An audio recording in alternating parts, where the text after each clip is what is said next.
Welcome in Z lab.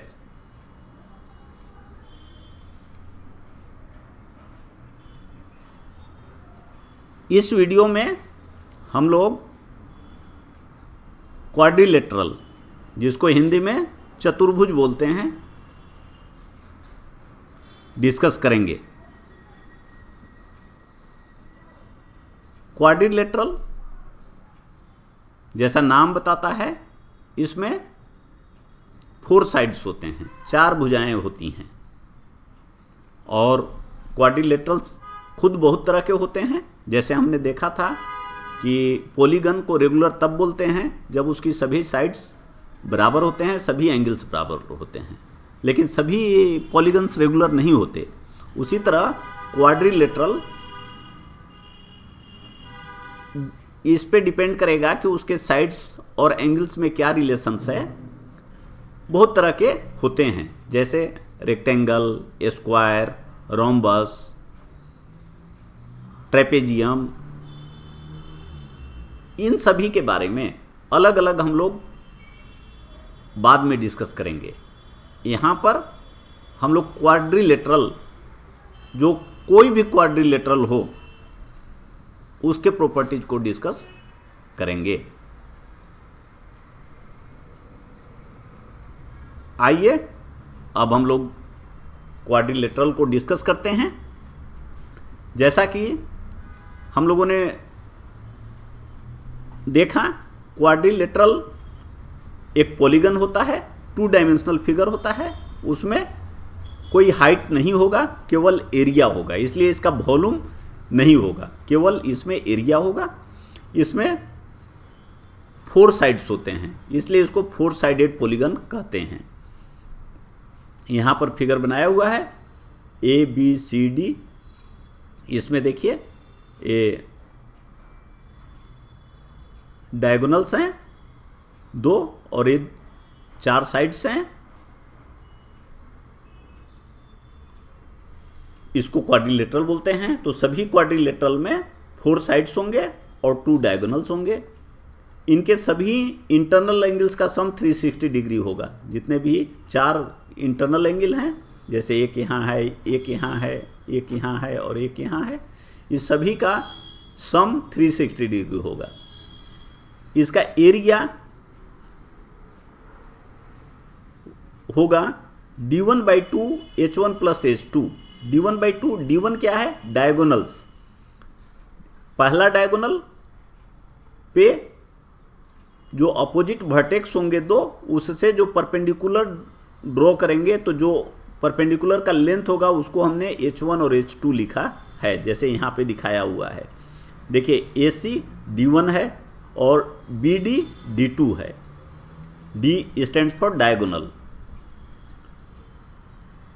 तो अब इस पे AC पे ये डायगोनल खुद 2 साइड वर्टेक्स से होकर जा रहा है, तो ये दोनों को छोड़ दीजिए, बाकी 2 हैं, ये दोनों से इस पे परपेंडिकुलर ड्रॉ करिए।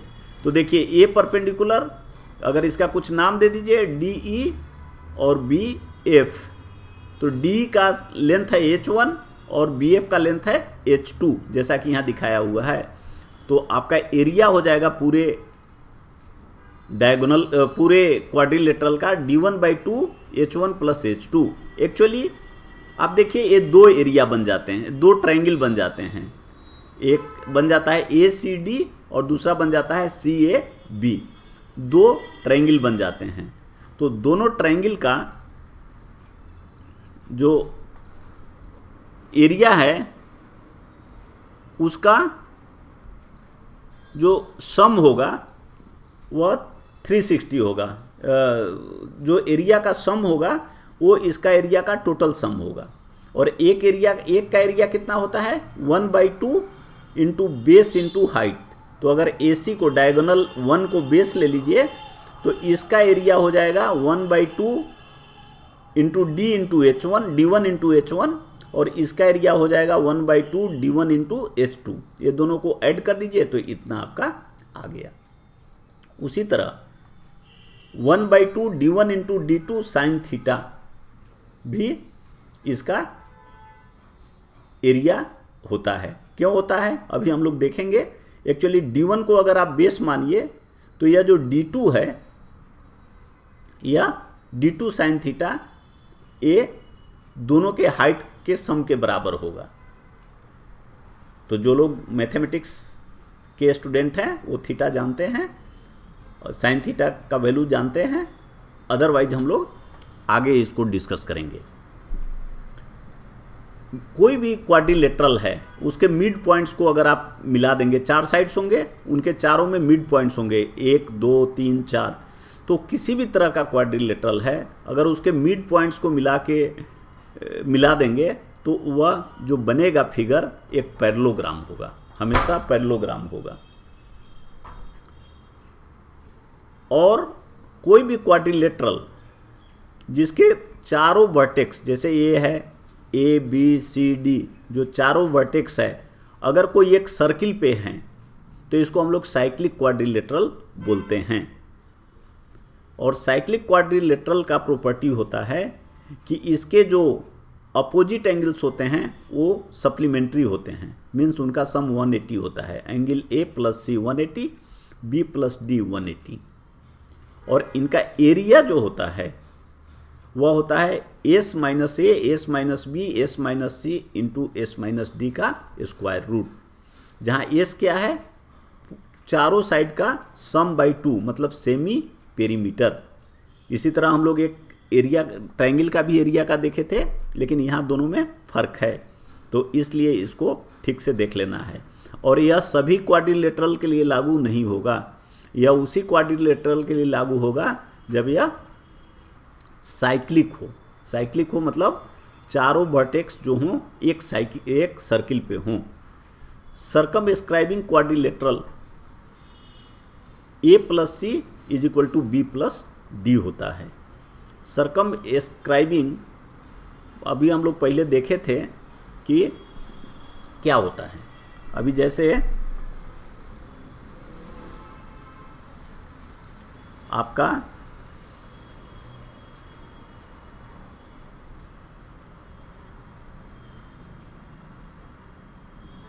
मान लीजिए कोई ऐसे सर्किल है जिसके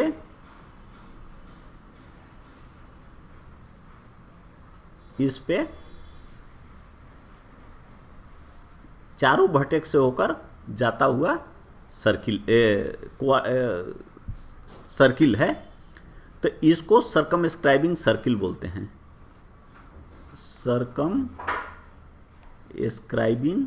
सर्किल, ये सर्किल इस फिगर के चारों तरफ से है, लेकिन यहाँ सर्कमस्क्राइबिंग क्वाड्रिलेटरल है, तो उसका मतलब क्या हुआ, जैसे यह आपका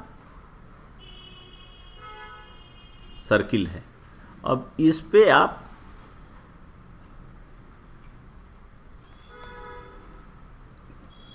यह सर्किल है, ऐसा क्वाड्रिलेटरल बनाइए जो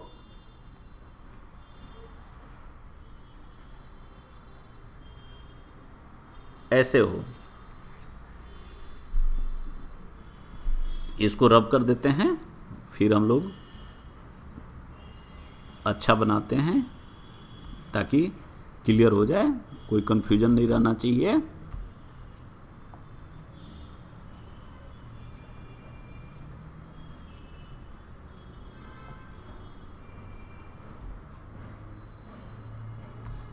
देखिए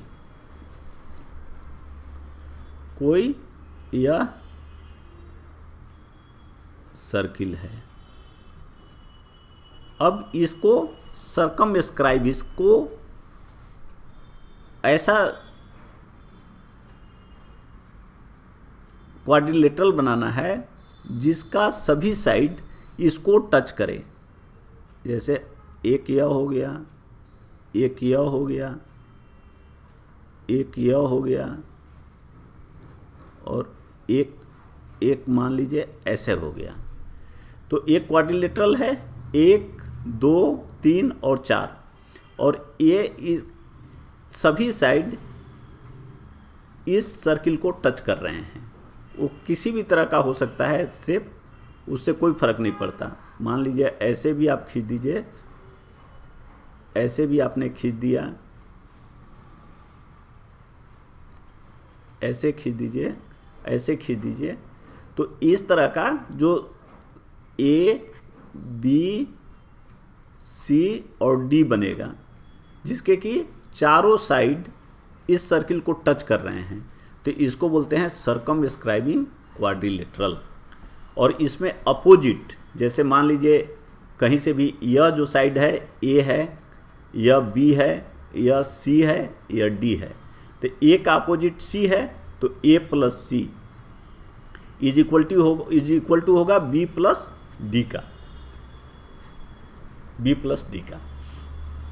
इसको एक्चुअली हम लोग बहुत आसानी से प्रूव भी कर सकते हैं, क्योंकि आप जानते हैं कि कोई भी सर्किल है, कोई भी ऐसे सर्किल है, इसको कोई भी एक्सटर्नल पॉइंट से अगर इस पे दो टेंजेंट खींचते हैं, दो टेंजेंट खींचते हैं, मान लीजिए इधर ए और इधर पी, तो P A is equal to P B होता है। तो यहाँ से जो आपने टेंजेंट खींचा है, ई एक पोर्शन और ई एक पोर्शन बराबर हो गया। यहाँ से खींचेंगे तो एक यह और यह बराबर हो जाएगा, यहाँ से खींचेंगे तो यह और यह बराबर हो जाएगा, यहाँ से खींचेंगे तो यह और यह बराबर हो जाएगा। तो आप देखेंगे कि ये दोनों ए बराबर होंगे। इस तरह से आप आसानी से प्रूव कर दे सकते हैं कि ये अपोजिट, एक दूसरे के अपोजिट वाले जो साइड्स हैं उनका सम एक दूसरे के बराबर होगा, क्योंकि यह इसके बराबर होगा और यह इसके बराबर होगा।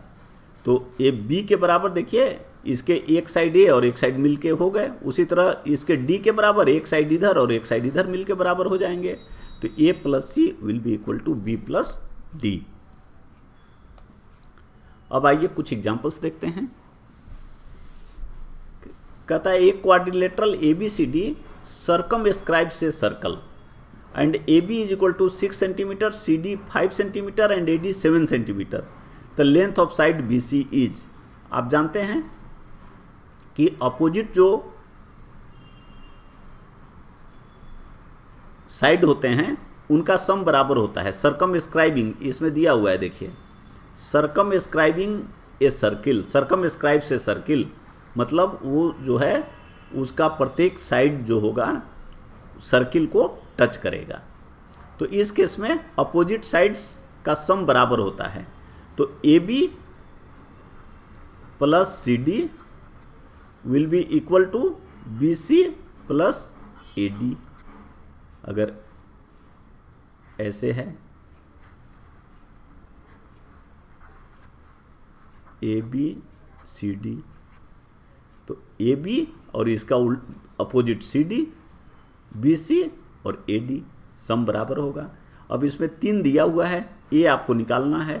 तो देखिए 6 plus 5 is equal to B C plus 7, यहाँ 7 दिया हुआ है, तो आपको बी सी हो जाएगा 11 माइनस 7 4। तो ये आपका आंसर हो गया। अब सेकेंड देखिए, कह रहा है A B C D is a cyclic quadrilateral. Cyclic quadrilateral circle के इनसाइड में होता है, सर्किल इसको सर्कमस्क्राइब करता है। Cyclic quadrilateral such that A B is the diameter of the circle, A B जो है diameter of the circle and angle A D C 129, A D C ये थीटा यहाँ पे दिया हुआ है 129। Then the angle B A C ये कितना होगा? देखिए ये हमेशा समझना है, पहला चीज़ है यह डायमीटर है। ऐसा जब भी प्रॉब्लम हो तो आप समझिए कि यह डायमीटर है। जैसे ही प्रॉब्लम में कहता है साइक्लिक, जो भी प्रॉब्लम पढ़ते हैं तो सबसे पहले देखते चलना है। जैसे ही कहा साइक्लिक क्वाड्रिलेटरल है, तो साइक्लिक क्वाड्रिलेटरल हम समझ गए कि सर्किल पे होगा और इसका अपोजिट जो एंगल्स होंगे वो सप्लीमेंट्री होंगे। तो मान लीजिए अगर यह एंगल थीटा है तो यह एंगल कितना होगा? 180 माइनस थीटा होगा। कोई भी साइक्लिक क्वाड्रिलेटरल में। अब दूसरा चीज़ दिया हुआ है कि यह एंगल वैल्यू आपको दिया हुआ है थीटा, तो आपसे यह पूछ रहा है। दूसरा चीज़ है यह दिया हुआ है डायमीटर। डायमीटर का मतलब क्या हो गया? डायमीटर का मतलब हो गया कि यह कोई भी किसी भी प्लेस में डायमीटर जो होता है सर्किल पे 90 डिग्री का एंगल बनाता है। तो जैसे मान लीजिए कोई भी यह आपका सर्किल है, इसका यह डायमीटर है, आप कहीं भी ले लीजिए एक पॉइंट और उसको आप ये दोनों से मिला दीजिए, ये दोनों पॉइंट से ऐसे मिला दीजिए, तो यह जो एंगल बनेगा वो हमेशा 90 डिग्री होगा। ये कहीं भी हो सकता है, ये पॉइंट यहाँ हो, यहाँ हो, यहाँ हो, यहाँ हो, कहीं पे भी हो, एक्सेप्ट कि ये दोनों पॉइंट नहीं होने चाहिए। तो ये हमेशा 90 डिग्री एंगल बनाएगा।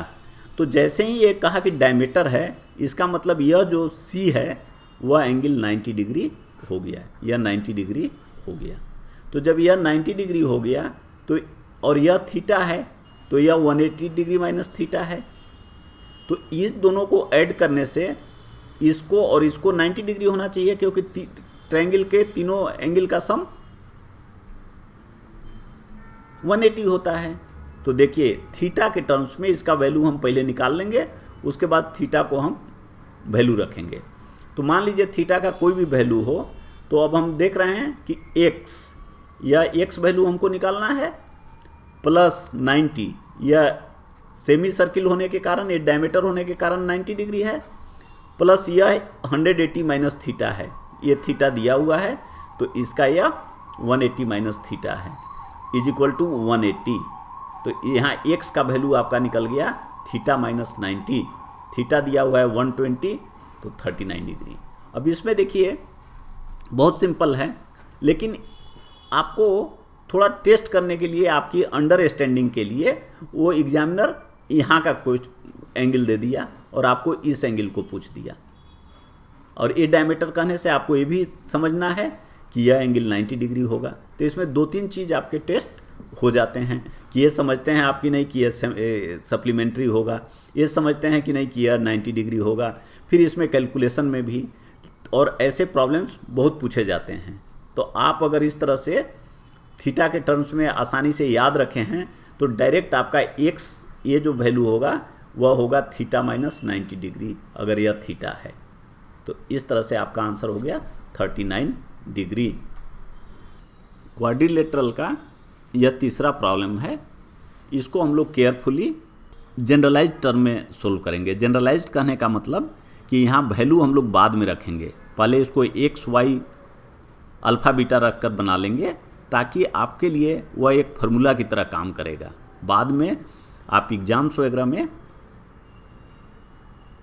आप उसको बिना ये निटी ग्रिटी में गए बार बार सोल्व किए, आप इसको सॉल्यूशन तक, इसके सॉल्यूशन तक आसानी से पहुंच जाएंगे। जैसे आप देखिए यहाँ आपका यह दिया हुआ है, O इसका सेंटर है, और PQRST कितने पॉइंट हो गए? 2, 4 और 1, 5 पॉइंट हो गए। ये पांचों इस सर्किल पे हैं, मतलब यह साइक्लिक पेंटागन है, पांचों पॉइंट इस पे हैं। तो एक से अधिक इसमें क्वाड्रिलेटरल बनेगा। दूसरा चीज़ क्या है, आपको यह दिया हुआ है, इस एंगल का वैल्यू दिया हुआ है, PQR इस एंगल का वैल्यू दिया हुआ है, जो हमने यहाँ पे इसको अल्फा लिख दिया है, और STR एंगल STR इसका भी वैल्यू दिया हुआ है। तो आपको OSP पूछ रहा है, तो एक ये जो तीसरा वर्टेक्स है उस पे OSP पूछ रहा है।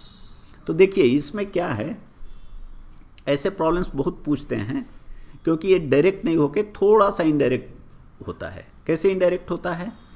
एक तो आपको समझना है कि मान लीजिए हमने यहाँ इसको मान लिया x, जो आपको वैल्यू निकालना है। दूसरा इसको हमने मान लिया y, तो क्या होगा देखिए, triangle OSR, in triangle OSR क्या है, OS is equal to OR is equal to radius, दोनों रेडियस के बराबर है क्योंकि सेंटर से सरकमफ्रेंस सर्किल तक है। तो इसका मतलब क्या होगा, यह एंगल और यह एंगल दोनों बराबर होगा। तो जब ये दोनों एंगल बराबर होंगे और यह एंगल थीटा है, तो यह जो एंगल है इस साइड का एंगल यह 2 थीटा हो जाएगा। आप जानते हैं, हम लोग सर्किल में देखे हैं। अब तो यह एंगल कितना हो गया, कोई भी सेंटर पे टोटल एंगल जो बनता है वो 360 होता है। तो अगर यह 2 थीटा हो गया क्योंकि यहाँ थीटा है, तो यह 360 माइनस 2 थीटा हो गया। तो कितना हो जाएगा देखिए, अब in triangle OSR y plus 360 minus 2 theta will be equal to 180। इसका मतलब क्या हो गया कि 2 theta plus 2y will be equal to 2 theta minus 2y will be किसके बराबर होगा, 360 माइनस 180 के। ये दोनों 2 थीटा और 2y को इस साइड कर दिए, इसको इधर कर दिए, साइड चेंज कर दिए। तो 2 बाहर कर दीजिए, तो थीटा माइनस वाई हो गया 180। तो आपका थीटा माइनस वाई हो गया 90, जो यहाँ लिखा हुआ है। यहाँ जानबूझकर हमने ये आपके लिए आसान रखा है कि आपको एग्ज़ाम में इतना ये सब करने की ज़रूरत नहीं है। यहाँ भी हम आपको समझने के लिए कर रहे हैं।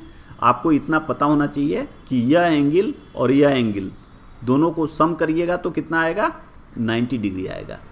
y plus theta will be equal to 90 degree. अगर आप इतना याद है तो y का वैल्यू दे दिया तो आप थीटा का वैल्यू तुरंत निकाल दीजिए बिना उतने डिटेल में गए हुए। दूसरा, अब देखिए, इन क्वाड्रिलेटरल PQRS जो है ये साइक्लिक है।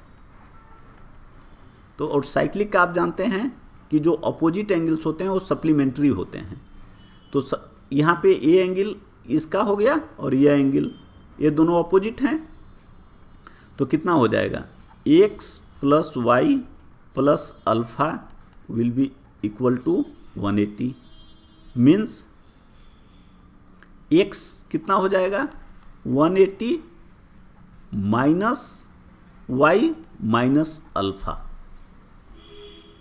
इसका मतलब क्या हो गया, 180 माइनस, अब देखिए y आपको डायरेक्टली नहीं दिया हुआ है, यह दिया हुआ नहीं है। तो y इस वैल्यू को आपको अभी आपने निकाला है, इसको रखना पड़ेगा। तो y के जगह पे रख दीजिए theta minus 90 degree minus alpha. तो ये आपका आ गया 270 degree minus alpha plus theta. तो ये आपका रिलेशन हो गया। अब यहाँ आपको अल्फा दिया हुआ है और थीटा दिया हुआ है। तो x का वैल्यू, इस वैल्यू को आप डायरेक्टली निकाल दीजिए। यहाँ पे हमने निकाल दिया 270 माइनस 100 प्लस 105, 205, 65। तो ये हमारा आंसर हो गया 65। तो हम जानते हैं कि इस तरह के प्रॉब्लम्स बहुत एग्जाम्स में आते हैं। तो हमें इसको इस तरह से प्रॉब्लम इतना एग्जाम में करने के बजाय ये 2 रिलेशन याद रखने चाहिए कि y प्लस थीटा हमेशा 90 डिग्री होता है। ये पहला रिलेशन है। ये y यह एंगल है, थीटा यह है, उसी ये भी y है। तो y प्लस थीटा 90 है। y दिया हुआ है तो आपको थीटा निकल जाएगा, या थीटा दिया हुआ है तो y निकल जाएगा। और दूसरा क्या रिलेशन होता है, x plus alpha plus theta 270 degree, ये दूसरा रिलेशन है। x क्या है, यह देखिए है, अल्फा क्या है, यह है, और यह थीटा है। ये तीनों एंगल को ऐड करने से ये 90 का 3 टाइम्स 270 होता है। अगर ये 2 रिलेशन आप याद रखे हैं तो एग्ज़ाम में बहुत कम समय में आप प्रॉब्लम को कर लेंगे। और एग्ज़ाम्स में ऐसे बहुत प्रॉब्लम्स आते हैं क्योंकि बहुत सारे लोग इसमें उलझ जाते हैं। Thanks, good luck.